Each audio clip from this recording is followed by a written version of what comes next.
नमस्कार, मैं कल्याणी मिश्रा आई हूँ आपके बीच में लेकर के क्या है सफलता। पिछले वीडियो में हमने देखा था क्या है सफलता और कितने प्रकार के होते हैं सफलता।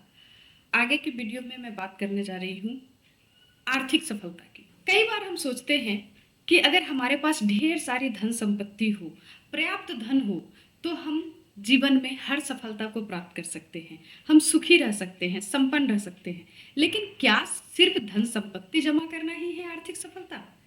आइए एक कहानी के माध्यम से इसे समझते हैं। बहुत प्राचीन काल की बात है, एक राजा था, बहुत ही नेक और बहुत प्रतापी राजा थे।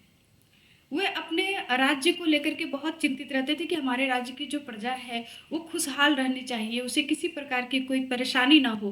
और अपने प्रजा के परेशानी को दूर करने के लिए अक्सर वो उनकी मदद करते थे। लेकिन जब भी राजा मदद के लिए आते थे आगे, तो कई बार उन्हें ये लगता था कि अगर उनके पास पर्याप्त धन हो तो वो अपने परिवार, अपने प्रजा, अपने राज्य को खुशहाल रख पाएंगे। और राजा इस बात से बहुत विचलित रहने लगे। अंततः राजा ने सोचा कि क्यों ना ईश्वर को प्रसन्न करके उनसे वरदान लिया जाए, और वो ईश्वर की आराधना करने लगे। उनके कठिन साधना से प्रसन्न होकर एक दिन प्रभु उनके सपने में आए और बोले कि राजन, मांगो, तुम्हें क्या चाहिए, क्या चाहते हो तुम? राजन ने कहा, प्रभु मुझे अपने लिए कुछ नहीं चाहिए, मैं चाहता हूँ कि मेरी राज्य, मेरे प्रजा, मेरे बच्चे सब सुखी संपन्न जीवन व्यतीत करें, और उसके लिए मुझे बहुत सारे पर्याप्त धन की आवश्यकता है। प्रभु ने कहा, राजन खुलकर कहो, तुम चाहते क्या हो? राजन ने कहा, प्रभु आप बस मुझे इतना सा वरदान दे दो कि मैं जिस भी चीज को स्पर्श करूं वो सोने का हो जाए। और प्रभु ने उन्हें तथास्तु कह करके वरदान दिया।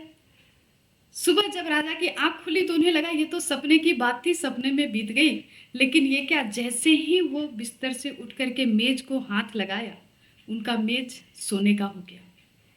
अब राजा की प्रशंसा की ठिकाना नहीं थी, वो बहुत उत्साहित थे, और उत्साह में आकर के वो हर इधर उधर रखे हुए वस्तुओं को, हर सामान को छूने लगे, स्पर्श करने लगे, और जैसे ही वो किसी भी चीज को स्पर्श करते वो सोने का हो जाता था।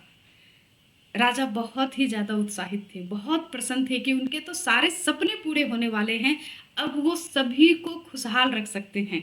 लेकिन तभी उन्हें भूख महसूस हुई, पानी पीने की इच्छा हुई।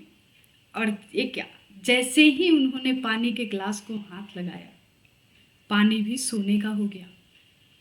खाने के लिए जैसे ही उन्होंने फल को हाथ लगाया, फल सोने का हो गया। अब राजा परेशान थे, विचलित थे, भूख और प्यास से व्याकुल थे। वो चाह रहे थे कि कैसे भी वो कुछ खा सके, पी सके। और इसी परेशानी के बीच सामने से हंसती खिलखिलाती उनकी प्यारी सी बिटिया उनके सामने आई।